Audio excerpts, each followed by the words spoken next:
किसी ने कमाल की बात कही है, यूं ही नहीं होती जिंदगी में तब्दीलियां, रोशन होने के लिए मोम को भी पिघलना पड़ता है। राधे राधे दोस्तों, एनकरेजिंग वाले से लाए हैं आपके लिए एक छोटी सी कहानी। एक बार की बात है, एक राजा के 100 पुत्र थे। राजा की उम्र ढलती जा रही थी, तो राजा को होने वाले उत्तराधिकारी का चुनाव करना था। राजा और रानी दोनों ही अपने 100 के 100 पुत्रों से एक समान प्रेम करते थे। अब राजा के सामने मुसीबत आन पड़ी कि उत्तराधिकारी किसे चुना जाए, क्योंकि उत्तराधिकारी ऐसा होना चाहिए जो पूरे राज्य को संभाल सके। तब राजा ने एक युक्ति लगाई। उन्होंने 100 के 100 पुत्रों को राजमहल में बुलवाया और उन्हें कहा कि राजमहल के सामने जो बड़ा सा आंगन है, वहां पर तुम सबके लिए भोज का आयोजन किया गया है, तुम सभी को वहां पर उपस्थित होना है। तो सभी राजकुमार बोलते हैं कि जी महाराज, जैसी आपकी आज्ञा, हम आपके दिए हुए टाइम पर वहां पे उपस्थित रहेंगे। राजमहल के सामने जो बड़ा सा आंगन था, वहां पर भोज की बहुत बड़ी तैयारी की गई। 36 प्रकार के व्यंजन को बनवाया गया, 36 प्रकार की खाने की थालियां मंगवाई गई। सारे राजकुमार राजा के दिए हुए टाइम पर उस जगह पर उपस्थित हुए। भोज में मंत्री, सिपाही, गुरु वगैरह जितने भी वहां के लोग थे, सब वहां पर उपस्थित हुए, परंतु राजा नहीं गए। राजा यह सारा दृश्य कहीं और से देख रहे थे। राजा के कुछ गुप्तचर थे। भोजन शुरू होने ही वाला था कि राजा के गुप्तचर ने शिकारी भेड़िए उस तरफ छोड़ दिए। अब शिकारी भेड़ियों को आते देख वहां पर भगदड़ मच गई। शिकारी भेड़ियों को आते देख कुछ जो राजकुमार थे, अपना भोजन छोड़कर उनके शिकार उनको मारने के लिए निकल गए, और कुछ राजकुमार जो शिकारी भेड़ियों से डरते थे, वो उनसे डरकर छुप गए। उस जगह पर पूरी भगदड़ मच गई। कुछ लोग शिकारी भेड़िए से डरकर छुप रहे थे और कुछ लोग शिकारी भेड़ियों का शिकार कर रहे थे। पूरे माहौल को शांत करते करते शाम हो जाती है। ऐसे में वहाँ के लोग सोचते हैं कि किसी राजकुमार ने भोजन तो किया ही नहीं, तो राजा उत्तराधिकारी कैसे चुनेंगे। तभी राजा का संदेश आता है कि उत्तराधिकारी चुन लिया गया है।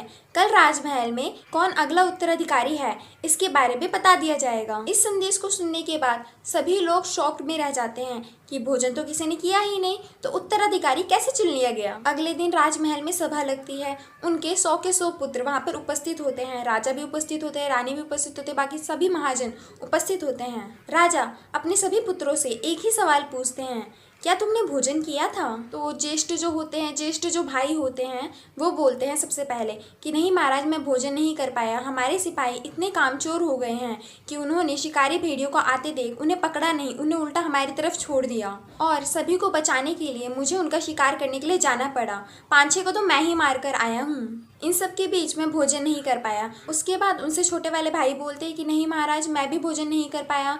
मुझे शिकारी भेड़ियों से डर लगता है, उनसे छुपने के कारण मैं वहां से चला गया, मैं भोजन नहीं कर पाया। ऐसे ही सभी राजकुमारों ने घुमा फिरा कर जवाब दिया, लेकिन उनमें से एक राजकुमार ने कहा, महाराज मैंने तो भोजन किया, भोजन अत्यंत स्वादिष्ट था। यह सुनकर राजा पूछते हैं कि शिकारी भेड़ियों के रहते हुए तुमने भोजन कैसे कर लिया। तो वो बोलते हैं कि भोज में मेरे जितने भी भाई थे, कोई शिकार करने के लिए निकल गए, तो कोई छिपकर वहां से भाग गए। वहां पे 100 की 100 थालियां सजी हुई रखी हुई थी। जैसे ही मेरे सामने कोई शिकारी भेड़िया आता, मैं उसके सामने एक थाली कर देता, वह खाने में व्यस्त हो जाता और मैं आराम से अपना भोजन करता रहा। ऐसा करके शिकारी भेड़िया मुझ पे हमला नहीं कर पाए और मैंने भोजन का अपमान भी नहीं होने दिया। उनका यह जवाब सुनकर आसपास की सारी जनता बहुत खुश होती है और खुशी के मारे तालियां बजाने लगती है। उनका यह जवाब सुनकर राजा भी बहुत खुश होते हैं और उन्हें अपना अगला उत्तराधिकारी नियुक्त करते हैं, जिनका नाम होता है शांतनु। इस छोटी सी कहानी से हमें यह सीख मिलती है कि जिंदगी में हर किसी की समस्याएं हैं। असफलता का रोना बंद कीजिए, प्रॉब्लम्स के बारे में बात करना बंद कीजिए, सॉल्यूशन के बारे में बात करना शुरू कीजिए। आपके आसपास ही कहीं सॉल्यूशन है, अगर आप चाहें तो आपको वो आसानी से मिल सकते हैं। उम्मीद है आपको आज की कहानी और इसका मतलब समझ में आ गया होगा। अपनी पिछली वीडियो में मैंने आपसे एक सवाल पूछा था, उसका सही जवाब इन्होंने दिया है। कांग्रेट्स। आज भी मैं आपके लिए एक छोटा सा सवाल लेकर आई हूँ। अभी आपने जो कहानी सुनी है, उसमें राजा का नाम क्या था। अपने जवाब हमें कमेंट सेक्शन में दीजिए। अगर आपको यह कहानी पसंद आई है तो अपने दोस्तों के साथ इस कहानी को शेयर करें। जय श्री कृष्ण।